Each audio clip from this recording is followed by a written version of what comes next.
Hello YouTube, Dave here again. Recently, the Alien franchise celebrated a pretty significant milestone with the original film being released 45 years ago. So we're coming in on the 50th anniversary, but 45 is also pretty significant.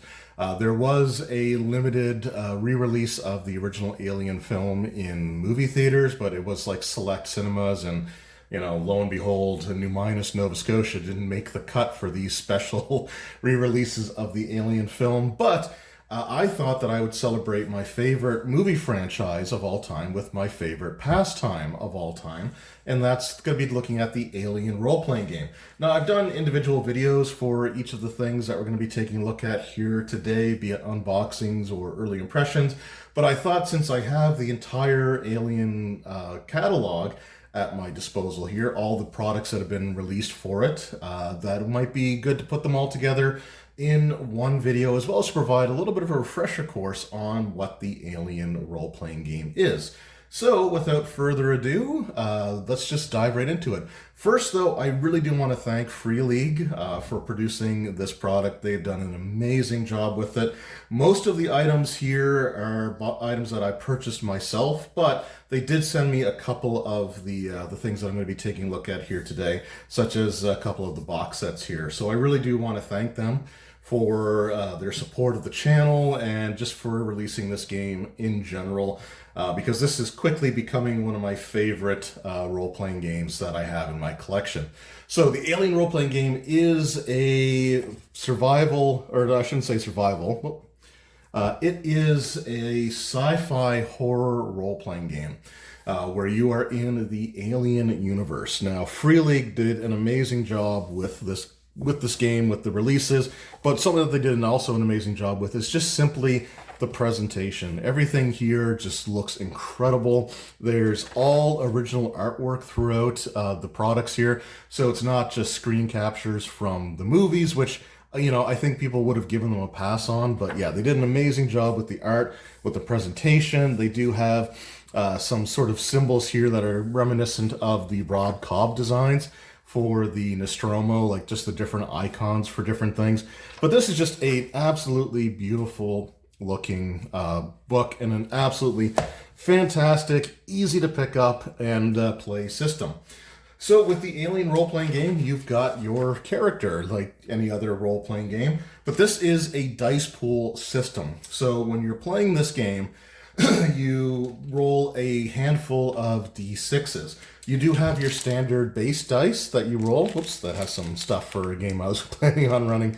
But you've got your standard base dice that you roll. And if you're looking to roll any of your skills or abilities, what you would do is you would look at the number that you have for your attribute, the number that's associated with the skill attached to that attribute, and you roll that many dice. You add the two numbers together. So for example, if Hirsch here were to make a close combat roll, I would look at my strength of 5, and then heavy machinery, close combat, and stamina are all attached to the strength attribute.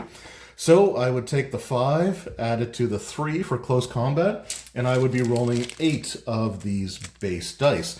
And generally speaking, in this system, you're looking for just to get a success, which is a 6 on the die. So the only number that you really are concerned with on your base dice would be the number 6 for your successes.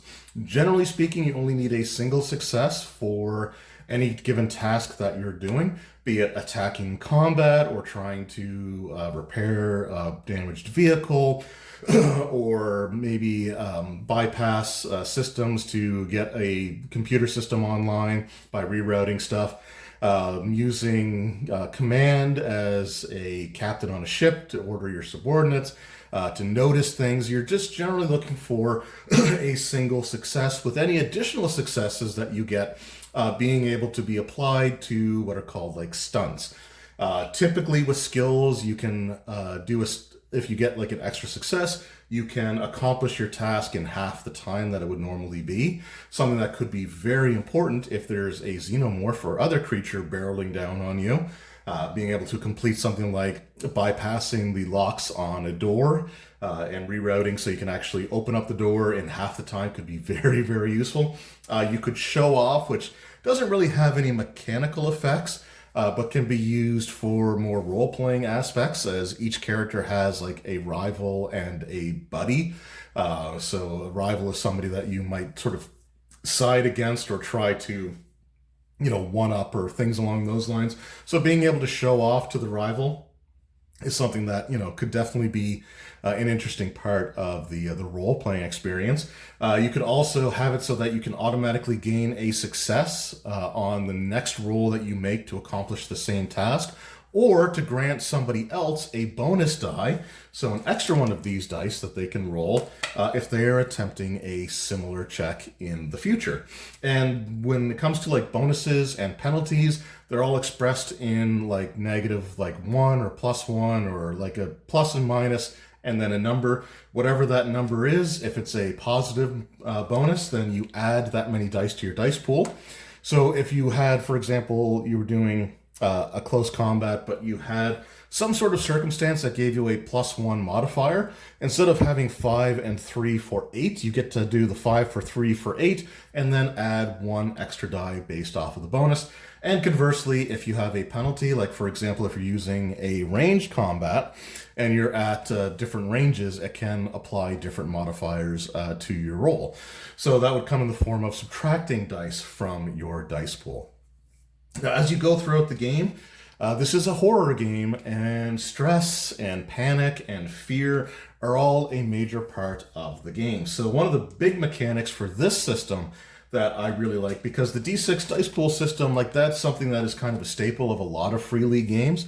However, in this, you can accumulate points of stress. As you can see here on the character sheet, there's some boxes you can shade in to indicate what your current stress level is. And for your stress level, you get to add extra dice to your dice pool. So whatever your stress level is as a numerical value, that's how many of these types of dice that you would roll for the game.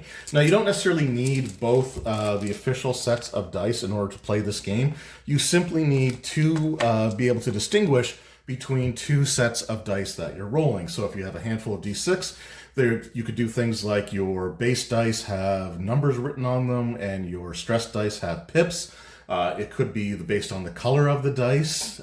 If they have like fancy patterns to them, like the speckled look or the swirl patterns or stuff like that, that could be your base dice. And if they're just sort of plain flat colors, that could be your stress. You could even do something as simple as rolling base dice on the left side of your character sheet and your stress dice on the right side of the character sheet. The only thing you really need to be able to do is to tell the stress dice apart from your base dice, because while the stress dice give you extra chances to roll successes, they can also give you a chance to roll a potential panic. So on the stress dice and the stress dice only, and I cannot stress that enough, only on the stress dice are you concerned about rolling not only a 6, but also rolling a 1. If you roll a 1 on your stress dice, then you have to make a panic roll. And the way that you do that is you roll a single D6, you add your current stress level to it, and you consult a table. So generally speaking, if you have a stress of 1 and you roll a panic, then you roll a D6 plus 1 to see what the result could be. It starts off pretty innocuous with actually 1 through 6, the result being that you actually hold it together, meaning that you don't suffer any sort of panic effect. Whereas a 7, 8, or 9 allow you to complete your action, but there's some other side effect. You might develop a nervous twitch, your hands may tremble, or you might drop an important item that you have to think about. Do I pick this back up, or do I just continue to get away from the source of the stress? Or you might drop it in a really bad situation where you're climbing up an elevator shaft, for example, and you panic and you drop a really important item that crashes all the way back down at the bottom of the elevator shaft. So things like that can happen. If you get a 10, 11, or 12, then you are able to, you're unable to complete the action that you were trying, and you suffer the other effect instead. You might freeze in place, You might just duck for cover. You might scream out loud, which could cause people around you to also have to roll to see if they panic, which can have some very interesting effects if that takes place. And then I roll, I think, of 13, 14, or 15 like results. And again, to get a 15, you have to have a pretty high stress because you're only rolling a d6. So you need to have like 9 or more stress in order to get a result that high. But you can actually suffer like a permanent neuroses. You can become catatonic. You could go berserk and just try to attack anything nearby. You could just run away as fast as you can, ignoring like allies and just trying to GTFO essentially. So it's a really, really great system, and the panic mechanic is one of my favorite parts. And it's always really interesting to see, like, as the scenarios continue and as you sort of progress towards the end of the adventure scenario, whatever you want to call it, just how bad it can be to have a character panic at a really important time. But it does capture the feel and the essence of the movies really, really well. For example, I would say that in Aliens, Burke probably did a panic roll and got a result of flee when he turned his back on the Marines, and Ripley, and then like left when they were being attacked. When they sort of like cut the power and were going through the ceilings. I feel like that was kind of a flea check. But you have other things that, again, as I watch the movies, rewatch the movies with knowledge of the role-playing game, it's kind of interesting to look back and be like, okay, well, that might make sense. For example, when Ripley's in the Queen's hive with all the eggs, when the egg opens up, she just goes berserk and empties her entire reserve of ammunition for her flamethrower, for her pulse rifle, for the grenade launcher. And when you panic in this game and you're using a weapon with ammunition, you don't track individual ammunition, but if you panic while you're firing a weapon, you discharge your magazine or clip or whatever it might be, and you need to have a reload on you in order to reuse the weapon. So I could see her kind of developing, maybe, I wouldn't say nervous twitch, but it definitely seems like she failed a panic roll and just completely unloaded with her gun. But anyway, that's sort of the basics of the game. There's a few other things to note as well. For example, your hit points is going to be equal to your strength score. So Hirsch here, for example, has a strength of 5, so he would have 5 health. Being reduced to 0 hit points isn't necessarily instant death. You do enter a broken state, and you do have to roll on a critical injury table, although many of the injuries that you can potentially suffer are not life-threatening, and you can recover on your own or with the aid of somebody doing like a first aid check on you or medical aid check on you. But some of the attacks can be absolutely like instant death, and a lot of the xenomorph attacks at the end of their tables can result in instant death. So yeah, again, just a really cool system, a really great game, again, with some cool mechanics, captures the essence of the Alien films far better than most of the Alien films do. This role-playing game has been able to incorporate elements of like Prometheus and Alien Covenant, for example, and implement them in ways that are just so much more interesting and in like the world of Alien, or feeling like it makes sense for like what the first few movies gave us. I just have been really impressed by seeing how they sort of incorporated things like the neomorphs and the protomorph and like the deacon, the spores, the black goo accelerant actually makes sense in the role-playing game. And the role-playing game also is based off of the official Alien canon. So when the game was being developed, a reference document was made available to the game designers, which basically provided all the canon series of events in the Alien universe. The Alien role-playing game takes place just a few years after the events of Alien 3, meaning that took place, but Alien Resurrection has not. So, like the Weyland-Yutani being bought up by Walmart is not an official part of the game world. But yeah, they actually use the official canon there. And what's really interesting about that is the role-playing game has creatures in it that we haven't seen in the movies yet, but have been part of like comics or video games. Things like the Praetorian, for example, which we've never really seen in movie form, but have been parts of like the Alien comics, the Alien video games, several of the novels. The notion that the creatures can molt, molting and agmorphing are both explored here. And again, there's just some really cool stuff in this game. So again, it does an absolutely fantastic job. Now, that's the core role-playing game. You get different professions that you can play for your characters. You can do things like, for example, the character options available in the core rulebook. If we find it here, you've got...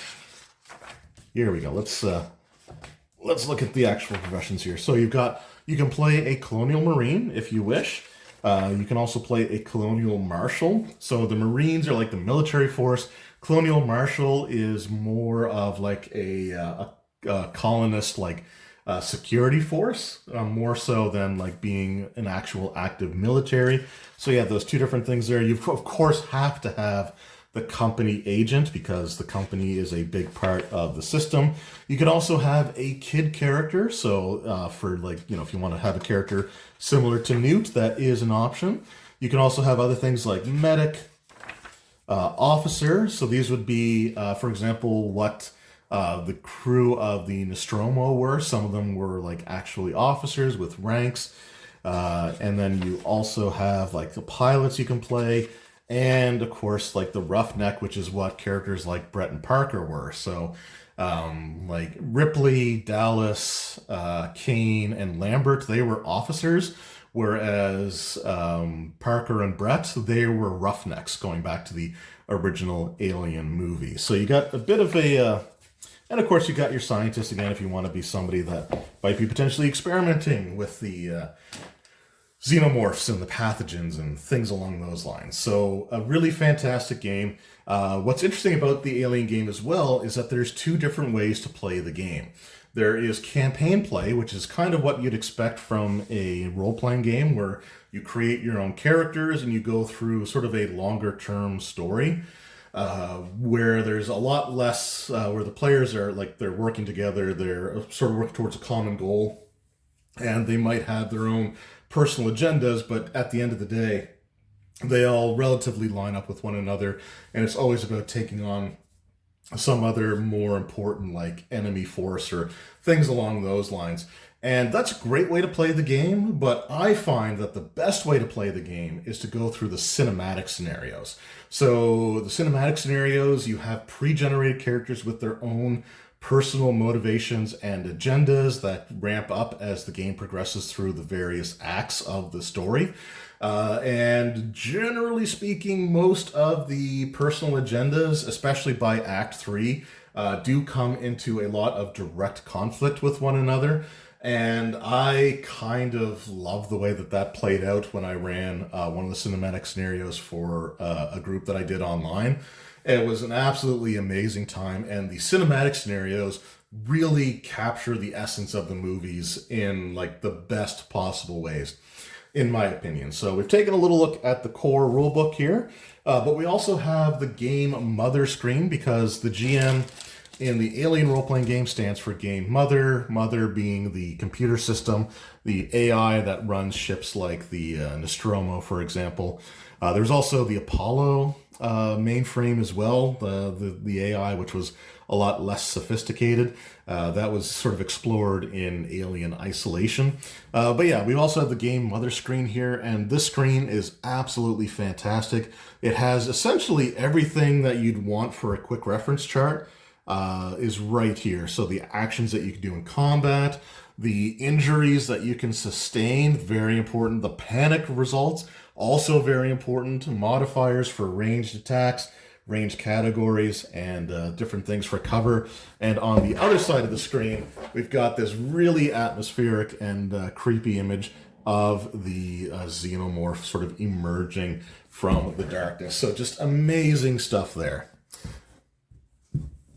So, now that we've taken a look at the core book, I'm going to start with the campaign play products that have come out. There have been 2 released to date. The first one here is Alien Colonial Marines Operation Manual, or Operations manual. So this is, if you want to play Colonial Marines, this has all kinds of information on the history of the Colonial Marines, their background, and a whole bunch of new specialties for you to utilize if you're playing a Colonial Marine character. So again, just some beautiful artwork in these books. And again, really fantastic backgrounds here and information provided. But yeah, we've got for the characters, again, just some awesome information to have here. Other branches of the military, other types of militaries like the Union of Progressive Peoples and what they have there. But what we have are different types of, again, of specialties. So you would apply these to the Colonial Marine class.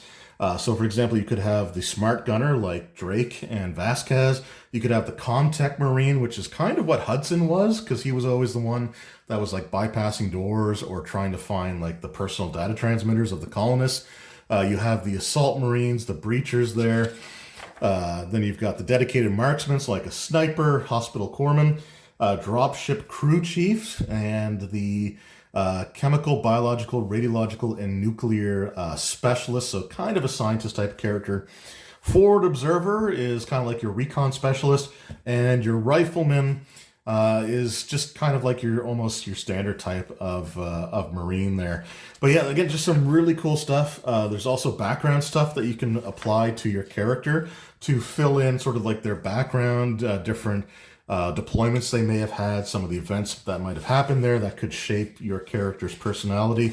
Again, just some really awesome stuff here. And with these campaign playbooks are campaigns that you actually get to play and go through. And what's really cool about them is they're multi-part stories, but with the exception of the finale section, the adventures can be played, or the scenarios can be played in any order. So there could be like maybe rumors or things that the characters might hear of, and they might want to explore this one instead of that one. And you kind of like get them to go to all of them eventually. You could decide the order yourself if you wish. But I do like the fact that you can do them in different orders, which can actually just change up the experiences. But in each of the scenarios leading up to the finale one, there is like a meta plot piece of information that the characters learn of. So with the Colonial Marines, I don't want to spoil too much, but they start learning of like different types of experiments that I believe it's the UPP they're being told are engaging in. The Union of Progressive Peoples are essentially like the space communist faction, that they might be like trying to recreate different types of experiments that have been conducted in the past with xenomorphs and the black goo accelerant and stuff along those lines. So they find more and more scraps of information that they can piece together to eventually give them all the information they need to find the final location and complete the finale adventure there. So campaign play, really, really cool. The one thing I would say about this particular one, it's cool that they did the Colonial Marines, because I know like a lot of people, Aliens is their favorite movie in the franchise, and this gives you a chance to sort of recreate the feel of Aliens. But it's designed for everybody in the group to be a Colonial Marine. So that's not to say that you can't have other professions there and have some of the players play something other than a Colonial Marine. But for the most part, you're kind of meant to be like this unit of Marines that's like worked together in the past and has sort of like this built-in camaraderie. It can feel a little bit limiting in terms of your options. So I would say that as the campaign progresses, if you start having a few player character fatalities, then maybe allow the players, if they don't want to play a Marine anymore, to be able to bring something else in. But at the end of the day, you should definitely want some characters that have some really good firepower available to them, because it is a story based in the Alien universe after all. And even though campaign play is meant to be longer term, meant to be less immediately deadly, this is still a very deadly game. And character death is not necessarily something that could happen. It's something that is going to happen. It's just a matter of how often is it going to happen. And it happens a little less with campaign play, but it is still very much a part of the game. So Colonial Marines is a great book. Some really cool stuff, some really cool background. Again, a really interesting story to go through. But the fact that you're all meant to be Marines from start to finish might feel a little bit limiting. So as a game master, you might want to take those restraints off a little bit towards the end, or maybe even early on. But that's something that you'll have to discuss with your group, because you definitely still want Marines with their different specialties to be a part of the scenario, because that's kind of what it's built around. So that is the Colonial Marines book. The other campaign play book that they have, and this is the most recent book to come out for the Alien role-playing game, is Alien Building Better Worlds. So this is, you are colonists, you're colonial settlers. And this is actually, again, just a really fantastic book, similar to the Colonial Marines book. This gives you all kinds of background information on colonization and sort of the expansion of the different world organizations, like the Three World Empire, the United Americas, the Union of Progressive People, sort of their expansions out into space, as well as like the involvement of some of the different companies, especially like Weyland-Yutani and to a lesser extent Seegson. But yeah, this is just the background section alone was just incredibly, for me, it was just an absolutely fantastic read. And it goes over like a whole bunch of other different things about like how the colonization was started, the breakthroughs that led to it. It talks about like the Peter Weyland, was it Peter Weyland? The Weyland TED Talk that started sort of everything. But yeah, just an absolutely fantastic book here. And again, what the best thing about this one, however, and again, you get information on the different like governments and stuff, the different corporations that are at work here. But what's really great about this one is, unlike the Colonial Marines book, where you're really all meant to be like a Marine character, this one works with essentially any of the professions that we've had in the core rulebook. Some of the specializations of Colonial Marines could also work here, but there's also a couple of new professions as well. So you have like the Wildcatters, which kind of go on like the survey missions on a newly colonized planet. Newt's parents, for example, were a pretty famous example of a Wildcatter. And then you also have the Entertainer. So you could have like a singer, performer, or somebody that like works at a casino, because in the movie Aliens, Hadley's Hope did have a casino. So you'd have people sort of running that, you'd have people running the games, things like that. So it just gives you a little bit more options for the colony setting. But what's great about the colony, or the Building Better Worlds, is again, you can be any of the professions and it works. You don't have to worry about losing like enough of the specialties that the previous book had, or sort of expected the players to have. So with this one here, you can just do any of the classes or any of the professions and it works. And you can play that and you go through the story. Now, again, I'm not going to go through too many spoilers on like the actual scenario, the campaign here, but it is very similarly structured. It's I think a 7-part story, where the first 6 parts could be played in any order, and in each location, each of the adventure scenario locations, you find one piece of the greater puzzle. This one instead is more built like along the lines of like learning about the Prometheus, like the engineers, and things like that play into it a little bit more here. So you get a different type of story with this than you do with the Colonial Marines as well. Sort of a different focus. It's not on like companies experimenting on xenomorphs. It's more like the origin of different things. And it just, again, I think it works really, really well. Of the 2 campaign books, I think this is the better one. And this is the one that I would recommend for somebody that wants to do a campaign play first, rather than the Colonial Marines one, which has to have a group of players that all want to be Marines and go through the story that way. This one, you got a lot more freedom to work with here. So really, really fantastic books. Now, that said, those were the campaign plays, but the ultimate way, in my opinion, to play this game is the cinematic scenarios. And to date, there are 3 officially released cinematic scenarios, 4 if you include the Hope's Last Day scenario in the core rulebook, which is meant to be like a short introduction to the world and the system, because unlike the other three that I'm going to be talking about here, Hope's Last Day is a single act scenario where you're basically starting in Act 3, so things are already pretty serious when you start that, but you don't have any of like the ramp up to it. So the first thing we're going to take a look at here is the starter set. Now the starter set also is amazing when it comes to like what Free League puts in here, because these sets of dice, which you can buy separately, whoops, didn't mean to bump the camera there, but you can buy these dice separately from Free League site or from any game store that can order them in or may even have them in stock. But you get the full sets with the starter set. You don't get like the clamshell plastic packaging, but truthfully, I prefer the Ziploc bags because those are, in my opinion, easier to reuse and easier to store. So yeah, we got the starter set here, and the starter set is, again, just a really fantastic product in that it gives you everything that you need to play the game and to play cinematic scenarios. You do have a fantastic rule book here, and this rule book is essentially the same information that's in the hardcover.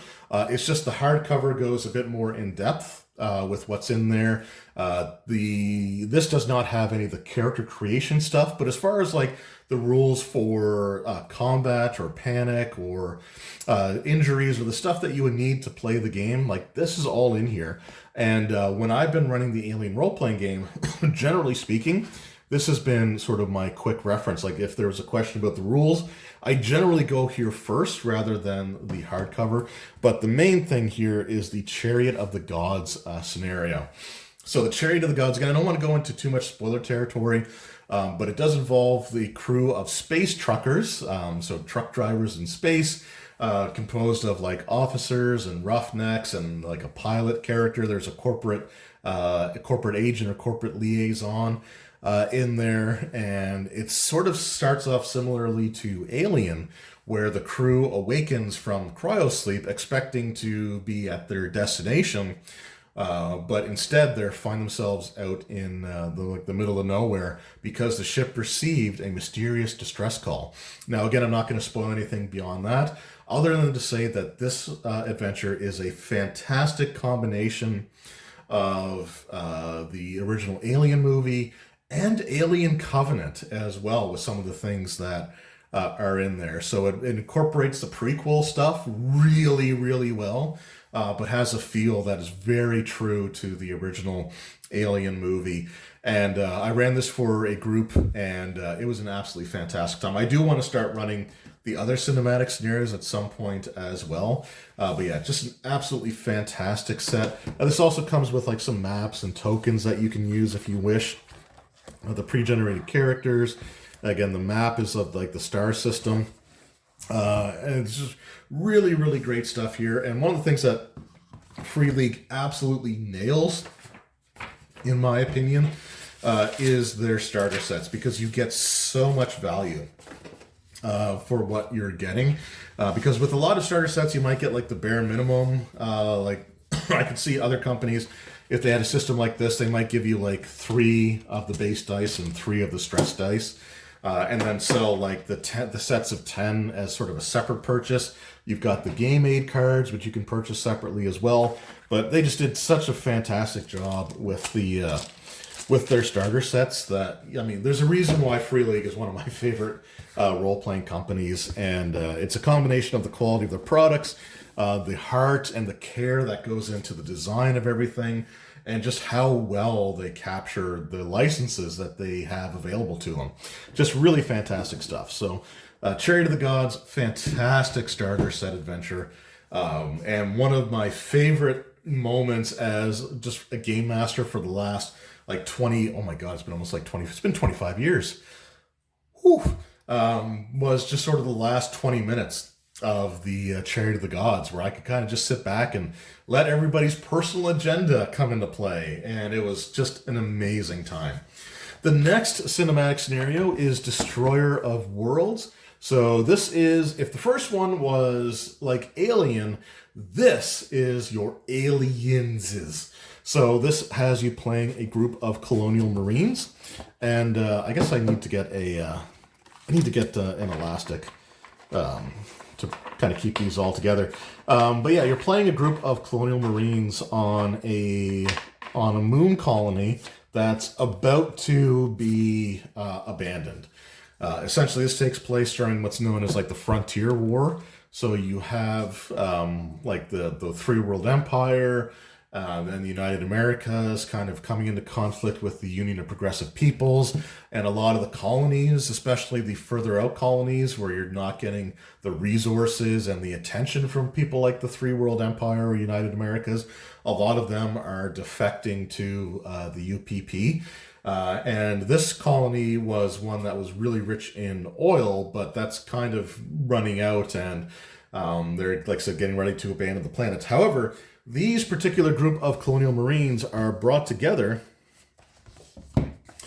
because several other Marines have ended up going AWOL, and it's up to the player characters. They're being ordered to find them and prevent them from leaving the planet without really giving too much information as to why they went AWOL. And again, I don't want to spoil too much here, but this scenario is absolutely amazing. And again, it really captures sort of like the feel of Aliens really, really well. There's some really horrific scenes in here with like a new type of xenomorph creation method that I'm not going to spoil here. But if you've played it, if you've heard the description of it, it's absolutely just gnarly, and I am here for it all day.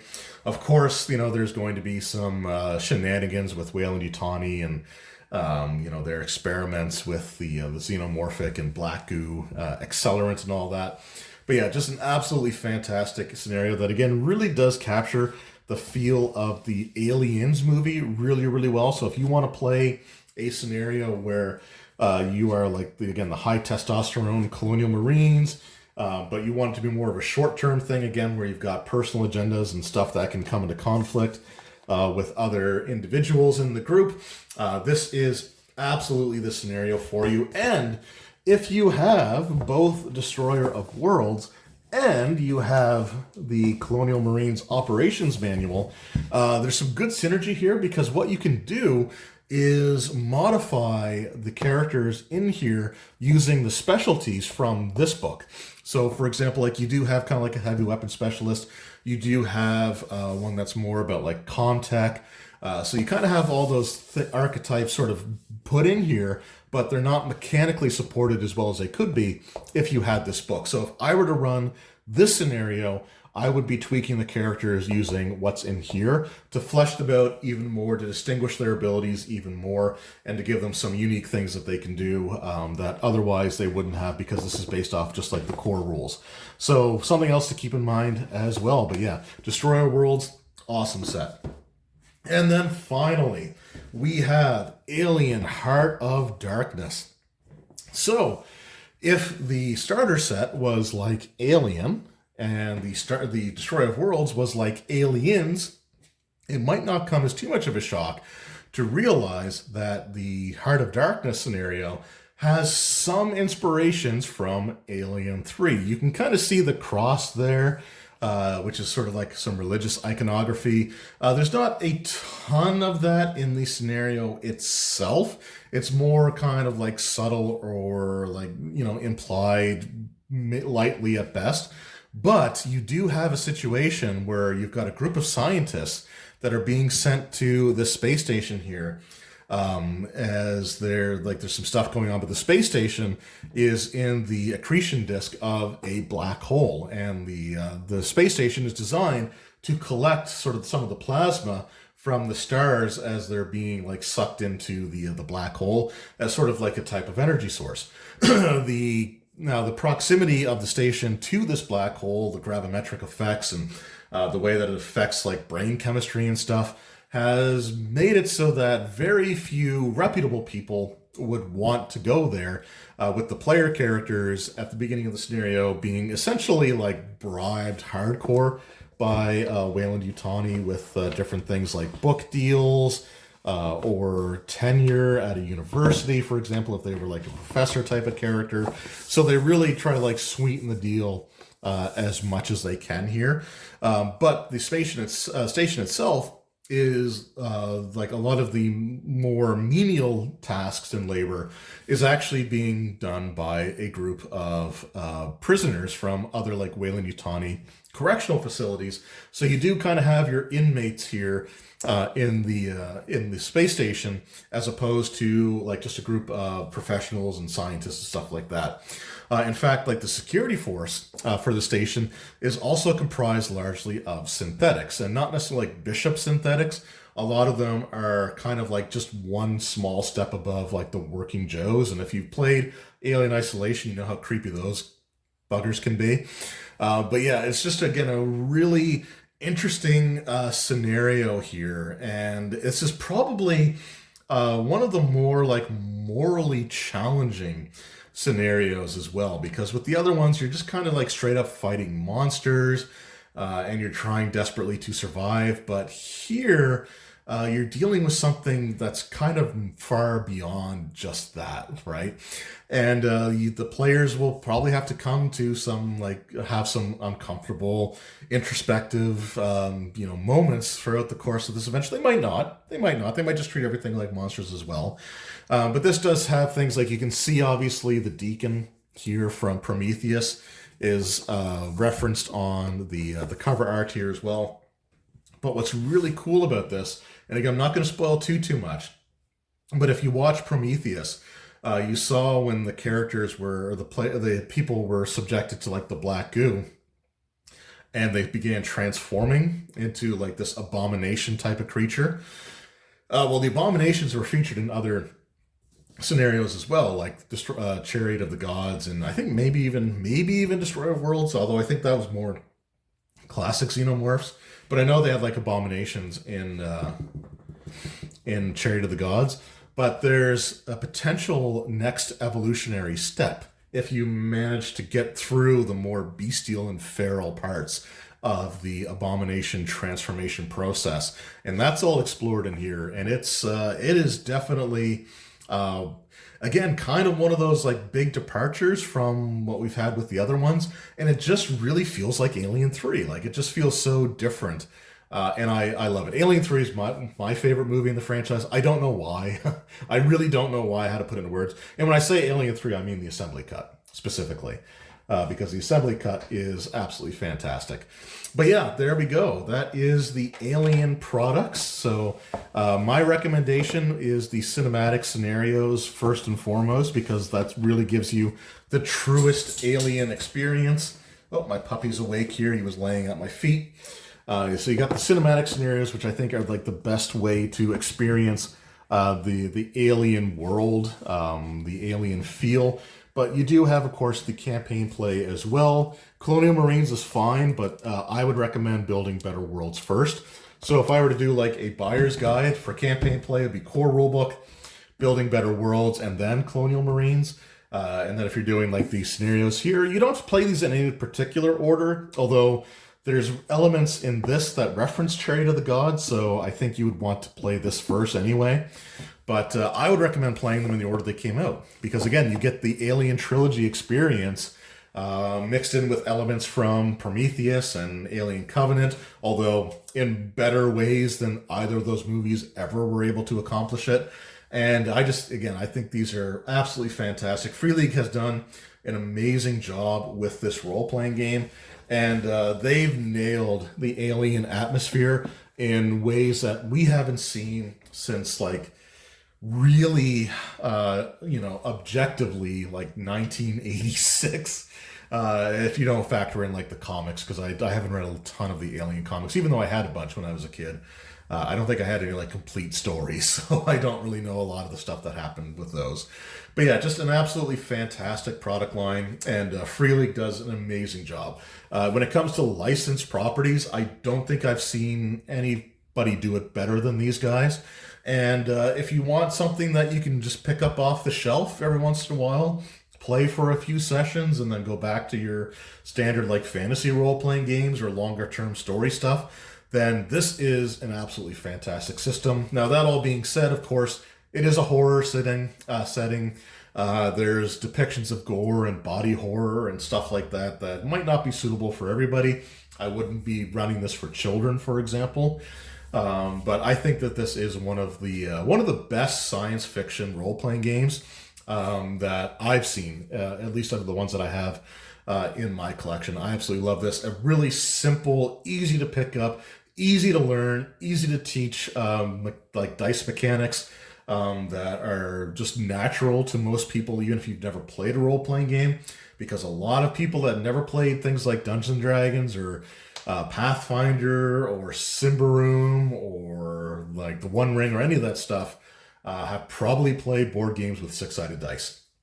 So fantastic mechanics, a great setting, beautiful presentation and artwork. If you're looking for something horror themed, you're looking for something science fiction, this is the role-playing game for you, especially if you're a fan. If you're a fan of Alien and you're into role-playing games, I think you should at least check out the starter set, if nothing else, and make your decision from there, because this is just, again, one of my favorite games in my entire collection. Anyway, thank you all so very much for watching. I hope you enjoyed. I want to thank Free League for sending some of these products along to me. The starter set and Destroyer of Worlds, for example, were sent by them for me to do reviews. The rest of the stuff, though, I'm pretty sure I purchased on my own. The only one I'm not 100% on is the Colonial Marines book. That might have been sent to me as well. I can't fully remember that. But yeah, I absolutely adore the system, and anything that comes out for it from now until they finally discontinue it, I'm going to be picking up.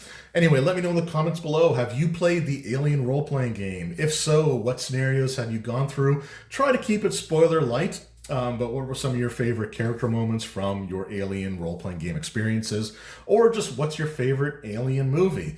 Are you a weirdo like me and absolutely love the assembly cut of Alien 3? Or are you like more into the traditional Alien or Aliens?